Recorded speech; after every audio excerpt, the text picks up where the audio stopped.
Good morning to all of you. Some important terms. First word is axis. The straight line passing through the focus and perpendicular to the directrix is called axis of the conic. अब जैसे मेरे सामने एक conic है, इसमें एक straight line है passing through the focus. ये एस को मैं फोकस बोलता हूं, जिसको मैं फिक्स्ड पॉइंट बोलता हूं. And perpendicular to the directrix, एक लाइन है जो फोकस से पास हो रही है और डायरेक्ट्रिक्स पर परपेंडिकुलर है, is called axis of the conic. Vertex, the points of intersection of the conic section and the axis. एक कोनिक है, कोई भी कर्व है, पैराबोला हो सकता है, हाइपरबोला हो सकता है, एलिप्स हो सकता है, वो एक्सिस को जिस पॉइंट पे कट करता है उस पॉइंट को हम लोग वर्टेक्स बोलते हैं. Focal cord, any cord passing through the focus is called focal chord of the conic section. जैसे यहां पर आप देखिए P और P डैश, ये आपका फोकल कॉर्ड है क्योंकि वो फोकस से पास हो रहा है और उसमें कोई बात नहीं कही गई. इसमें केवल यही कहा गया है कि एक कॉर्ड है passing through the focus is called the focal chord of the conic section. Double ordinate, एक straight line drawn perpendicular to the axis and terminated at both end of curve is a double ordinate of the conic section. एक ऐसी straight line है जो axis पे perpendicular है और वो उस कर्व के दोनों एंड्स को क्या कर रही है, मिला रही है, both end of the curve. Latus rectum, latus rectum, the double ordinate passing through the focus.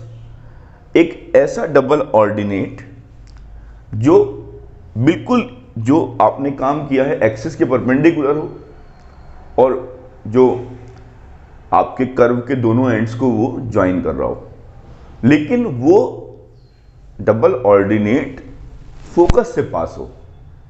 ऐसा डबल ऑर्डिनेट जो फोकस से पास हो, the double ordinate pass rectum of the conic section. जैसे मैं इस कर्व की बात कर रहा हूं, L dash is the latus rectum of the given curve. Centre क्या होता है, जैसे आप सभी जानते हैं सेंटर सर्किल में होता है. तो आप देखते हैं कि जो भी हम लोग उसमें कॉर्ड खींचेंगे जो सेंटर से पास होगी, जो भी कॉर्ड सेंटर से पास होगी वो कॉर्ड क्या होगी, बाइसेक्ट होगी. The point which bisect every chord of the conic passing through it is called center of the conic section. Circle में जो सेंटर होता है उससे आपको बात समझ में आ जाएगी. अगर आप कोई डायमीटर खींचें तो वो उस सेंटर पर क्या होती है बच्चों, बाइसेक्ट होती है. तो ध्यान रखिएगा इस बात का. ये कुछ इंपॉर्टेंट टर्म्स हैं, आपको पता होने चाहिए इसका मीनिंग क्या है. अब आते हैं पैराबोला पर. Parabola,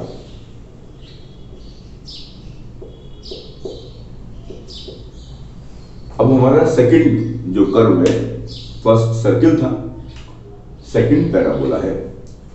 A parabola is the locus of a point which moves in a plane such that its distance from a fixed point is always equal to its distance from a fixed straight line. आपको मैंने इसके बारे में पहले भी बता चुका हूं मैं आपको, SP इक्वल टू PM. तो ये आपका SP है, एक पॉइंट है, P पॉइंट है, मान लीजिए एक मूविंग पॉइंट है, ये XY आप ले सकते हैं, ये XY आप मूविंग पॉइंट है आपका.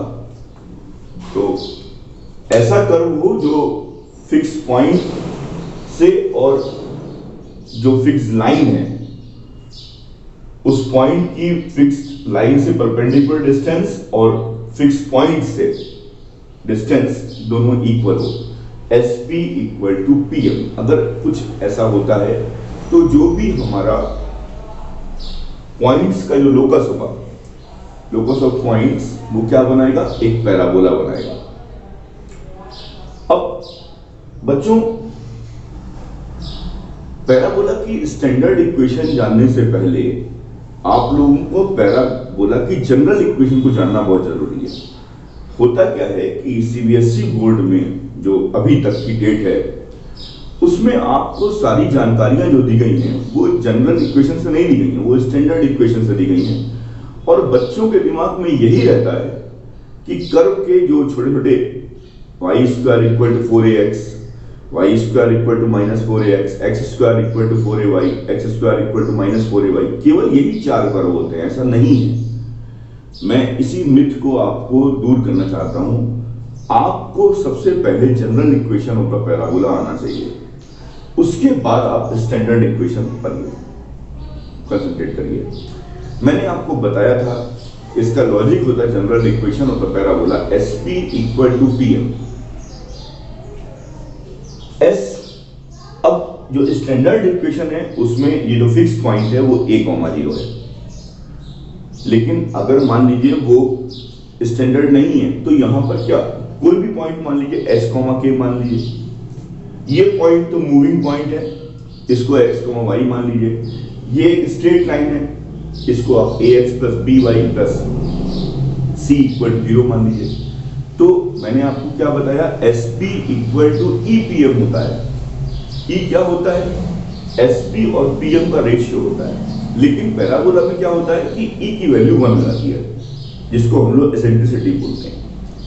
तो मैं पहले आपको जनरल इक्वेशन बता देता हूं। अगर मान लीजिए यहाँ पे फोकस जो है वो आपका h, K है, तो क्या हो जाएगा, इसकी डिस्टेंस क्या हो जाएगी आपकी, ये हो जाएगी इक्वल टू, अब ये एक स्ट्रेट लाइन है, तो स्ट्रेट लाइन आपके ax plus by plus c, आप यहां से इस पॉइंट से परपेंडिकुलर डिस्टेंस निकाल लीजिए, तो आपका ये हो जाएगा। ठीक है, अब आप स्क्वायरिंग बोथ साइड्स करिए, ये डिस्टेंस आ गई इक्वल टू दिस डिस्टेंस। अब आप स्क्वायरिंग बोथ साइड्स करके जब आप इसको ओपन करेंगे तो ये आपका क्या हो जाएगा, एक general equation of the parabola आपको मिल जाएगा। तो कभी भी अपने दिमाग में ये मत रखिए कि आपने केवल 4 ही पैराबोला पढ़े हैं, वो तो स्टैंडर्ड फॉर्म है, वो बिल्कुल सिंपलेस्ट फॉर्म है। अभी मैं उसके बारे में बाद में बताऊंगा आपको। तो आप ये याद रखिएगा। अब यहां पर आप कहेंगे कि सर आपने यहां पर जो आप बोलते हैं SP इक्वल टू EPM, लेकिन पैराबोला में E की वैल्यू क्या होती है, 1 होती है, क्योंकि ये दोनों रेशियो जो होते हैं वो इक्वल होते हैं। तो मैंने इसीलिए यहाँ इक्वल का सिंबल लगा के स्क्वायरिंग में वो साइड्स कर दूंगा, तो मेरा जो है general equation of the parabola आ जाएगा। अब की बार standard equation of the parabola के बारे में देखिए। अब जो मैंने यहाँ पे x, K पॉइंट रखा है, अब मैं रखूंगा a,0। जब मैं a,0 रखूंगा यहाँ पर, और आपको पता है ये डायरेक्ट्रिक्स है x plus a equal to 0। कुछ बच्चे कंफ्यूज होते हैं, सर ये क्या है। देखिए ध्यान से, मैंने अभी आपको क्या बताया, इस पाथ पर आप कहीं भी पॉइंट लीजिए, उस पॉइंट की फोकस से डिस्टेंस और डायरेक्ट्रिक्स से परपेंडिकुलर डिस्टेंस इक्वल होती है। तो इस समय जो आप फिगर देख रहे हैं, इस समय आपको ये पता लग जाएगा कि ये जो A है, आप इसको वर्टेक्स ही बोल सकते हैं A को, ये A is the mid point of SZ, क्योंकि by the definition of the parabola AS equal to AZ। तो ये आप ध्यान रखिएगा। अब ये डिस्टेंस कितनी है, A है, तो जाहिर सी बात है इतनी डिस्टेंस पीछे होगी, तो आप इस वाली लाइन को क्या बोलेंगे, x इक्वल टू -a, यानी कि x plus a equal to 0 directrix की इक्वेशन हो जाएगी। जब आप इसमें रखेंगे वैल्यू, तो आपका जो आपका इक्वेशन आएगा, जो पैराबोला का फर्स्ट टाइप है, वो आपका आएगा y square equal to 4ax। जब आप x, k की जगह a,0 रखेंगे और लाइन की इक्वेशन यहां रखेंगे x plus a upon under root 1 square, तो जब आप उसको ओपन करके स्क्वायरिंग बोथ साइड्स करके जब आप ओपन करेंगे, तो आपका इक्वेशन क्या आ जाएगा, y square equal to 4ax। ये पैराबोला का फर्स्ट टाइप है। तो आपको ये ध्यान रखना चाहिए कि ये फोकस है a,0, डायरेक्ट्रिक्स की इक्वेशन क्या है, x plus a equal to 0। अगर मैं आपसे पूछूं लेटस रेक्टम इसमें क्या है, तो लेटस रेक्टम की जो लेंथ होती है ये आपकी लेंथ ऑफ लेटस रेक्टम है 4a। तो अगर मैं लेटस रेक्टम के कोऑर्डिनेट्स आपसे पूछता हूं इस स्टैंडर्ड फॉर्म में, तो आप क्या बोलेंगे, a, 2a और a, -2a। ये लेटस रेक्टम भी क्या हो जाएंगे आपके, क्या हो जाएंगे, ये कोऑर्डिनेट्स हो जाएंगे। उसके बाद एक मैंने वर्ड का यूज किया डबल ऑर्डिनेट। डबल ऑर्डिनेट का मतलब क्या है, आप उस पैराबोला पर, उस पाथ पर आप कोई पॉइंट लीजिए, उस पॉइंट से एक्सिस पर परपेंडिकुलर ड्रॉ करिए और फिर उसको एक्सटेंड कर दीजिए। एक्सटेंड करने से क्या होगा, दोनों कर्व के दोनों एंड्स जो हैं वो मिल जाएंगे और आप उसको क्या बोल सकते हैं, डबल ऑर्डिनेट। तो डबल ऑर्डिनेट का मतलब है कि वो पॉइंट जो है वो उस पैराबोला को सेटिस्फाई करेगा। तो आप देख रहे हैं कि मैंने यहां पर x की जगह रख लिया है h।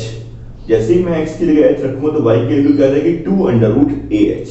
तो ये कोई बहुत बड़ी चीज नहीं है, ये मैंने अपने मन से ही आपको समझा दिया। मैंने कोई पॉइंट रख दिया उस पर और आपको समझा दिया कि डबल ऑर्डिनेट ये होता है। डबल ऑर्डिनेट और लेटस रेक्टम में यही डिफरेंस है कि बस डबल ऑर्डिनेट जो है फोकस से पास होगा, उसको हम लोग लेटस रेक्टम बोल देंगे। p मैंने आपको अभी बताया फोकल कॉर्ड होता है। डायरेक्ट्रिक्स की इक्वेशन हो गई, ये आपका वर्टेक्स हो गया a। तो आपको ये बेसिक जानकारी जो है वो आपको मालूम होनी चाहिए। अब मैं आपको इसके बाद मैं आपको पैराबोला के जो डिफरेंट फॉर्म है, एक फॉर्म तो आपने पढ़ ही लिया y² = 4ax, फिर सेकंड फॉर्म जो है y² = -4ax, फिर x² = 4ay, x² = -4ay, उसके बारे में बताऊंगा। तो आपको कुछ चीजें ध्यान में रखनी है कि उसकी इक्वेशन क्या होती है, उसकी डायरेक्ट्रिक्स की इक्वेशन क्या होती है। लेकिन ध्यान रखिएगा कि ये जो चीज आप पढ़ रहे हैं ये केवल स्टैंडर्ड फॉर्म है। थोड़ा सा अगर आप देखेंगे वाइड फॉर्म तो ये आपकी जनरल इक्वेशन ही जो है, ऐसा नहीं कि हमेशा a, 0 ही फोकस होगा, हमेशा डायरेक्ट्रिक्स की इक्वेशन x + a = 0 होगी।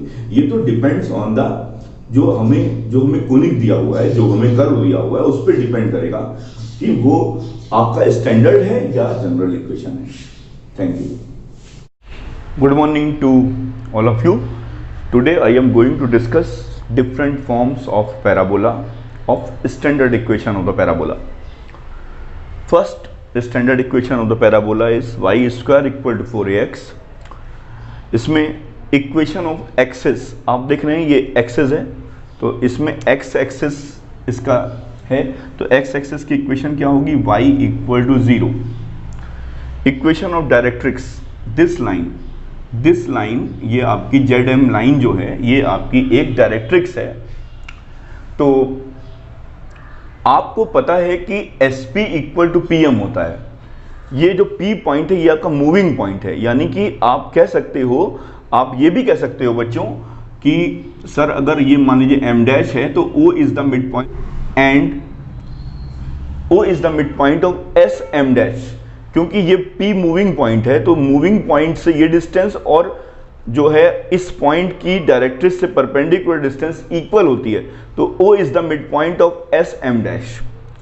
तो ये डिस्टेंस, सबसे पहले आपको फोकस पता होना चाहिए, क्या होना चाहिए, फोकस a, 0 है।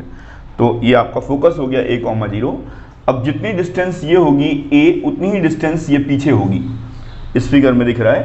तो इस डायरेक्ट्रिक्स की इक्वेशन क्या हो जाएगी आपकी, x = -a, यानी कि x + a = 0। Length of latus rectum आपका LL' है, इसकी जो लेंथ होती है वो आपकी 4a होती है। जितने भी आपके वेरियस फॉर्म्स हैं सब में इसकी जो लेंथ होती है वो 4a होती है। एक्सट्रीमिटीज ऑफ लेटस रेक्टम की जो आपके कोऑर्डिनेट्स अगर आपसे कोई पूछे तो a, 2a और a, -2a होता है। a, 2a या आप ये कह सकते हैं a, ±2a। Equation of tangent at the vertex, ये आपकी टेंजेंट है, इसमें टेंजेंट क्या है, y एक्सिस है। तो y एक्सिस की इक्वेशन क्या होती है, x = 0। यहाँ पर y एक्सिस आपका टेंजेंट है। पैरामेट्रिक कोऑर्डिनेट्स मैं आपको सर्किल में बताना भूल गया था। सर्किल में भी पैरामेट्रिक कोऑर्डिनेट्स होते हैं, a cos θ, a sin θ। यहाँ पर भी पैरामेट्रिक कोऑर्डिनेट्स होते हैं 80², 280।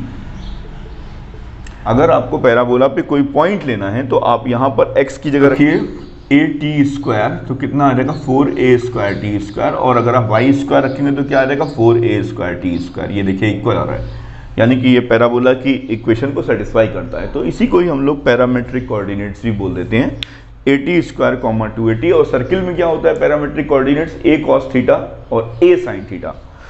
इसेंट्रिसिटी सबको पता है, इसेंट्रिसिटी इसकी क्या होती है, E = 1 होती है। अब मैं दूसरा फॉर्म के बारे में बात करता हूं। ये फॉर्म आपकी y² = -4ax है। ये फर्स्ट फॉर्म जो है y² = 4ax है। इक्वेशन ऑफ एक्सिस क्या होगा, इसमें भी आपका x एक्सिस है तो ये y = 0 होगा। यहाँ पर इक्वेशन ऑफ डायरेक्ट्रिक्स है, तो आपको पता है कि ये क्या होगा, आपका फोकस -a,0 होगा। s आपका फोकस है, -a,0 होगा, यानी कि ये वाली लाइन जो होगी वो आपकी क्या हो जाएगी बच्चों, x = a, यानी कि x - a = 0। Length of latus rectum आपका 4a होगा, जो L' है। एक्सट्रीमिटीज ऑफ लेटस रेक्टम क्या होगा आपका बच्चों, ये आपका क्या हो जाएगा बच्चों, -a, अब क्या होगा प्लस, भाई ये -a + -2a, नोट कर लीजिए। Equation of tangent at vertex, ये आपका y एक्सिस ही होगा। पैरामेट्रिक कोऑर्डिनेट्स यहाँ पर -at² 2at होगा, ये ध्यान रखिएगा। और एसेंट्रिसिटी आप सभी को पता है 1 होगी, तो ये ध्यान रखिएगा आप लोग। थर्ड आपका फॉर्म है x² = 4ay। तो इक्वेशन ऑफ एक्सिस क्या होगा इसमें आपका y एक्सिस है, तो यहाँ पे क्या हो जाएगा, x = 0 हो जाएगा। इक्वेशन ऑफ डायरेक्ट्रिक्स क्या होगा, सबसे पहले फोकस पता होना चाहिए। फोकस क्या होगा मेरा, 0,a होगा, ठीक है। ये सब फोकस है 0,a। यहाँ पर एक कॉलम मैं बढ़ा दे रहा हूँ फोकस का, तो यहाँ पर फोकस क्या होगा मेरा, a,0। इस वाले में क्या होगा, -a,0। इस थर्ड में क्या होगा आपका 0,a फोकस, और फोर्थ में क्या होगा 0,-a। तो ये आपका x = 0 हो जाएगा एक्सिस। इक्वेशन ऑफ डायरेक्ट्रिक्स क्या होगा, y = -a, यानी कि y + a = 0 हो जाएगा equation of directrix. Length of latus rectum 4a होगा। एक्सट्रीमिटीज ऑफ लेटस रेक्टम क्या हो जाएगा आपका एक्सट्रीमिटीज ऑफ लेटस रेक्टम क्या होगा आपका, ±2a,a। Equation of tangent at vertex क्या होगा आपका, x एक्सिस, यानी कि यहाँ y = 0 हो जाएगा। पैरामेट्रिक कोऑर्डिनेट्स क्या होंगे आपके, 2at, at² हो जाएगा, और e की वैल्यू आपको पता है 1 होगी, ये आपको ध्यान रखना है। फोर्थ टाइप आपका x² = -4ay है, तो फोकस क्या होगा 0,-a होगा। फिर इक्वेशन ऑफ एक्सिस क्या होगा, x = 0 होगा। इक्वेशन ऑफ डायरेक्ट्रिक्स क्या होगा, y = a होगा, यानी y - a = 0 होगा। एक्सट्रीमिटीज ऑफ लेटस रेक्टम क्या होगा, ये length of latus rectum 4a होगा। एक्सट्रीमिटीज ऑफ लेटस रेक्टम क्या होगा आपका, +-2a, -a होगा। इक्वेशन ऑफ टेंजेंट आपका y = 0 ही होगा, क्योंकि x एक्सिस है आपका टेंजेंट। पैरामेट्रिक कोऑर्डिनेट्स क्या होंगे आपके,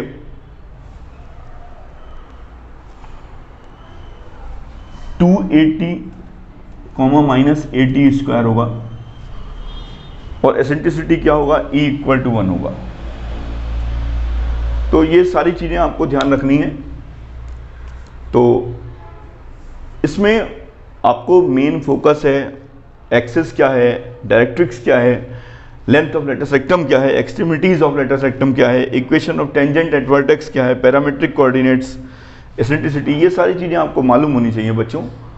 ये एक जनरल इंफॉर्मेशन थी आपकी पैराबोला की। Thank you.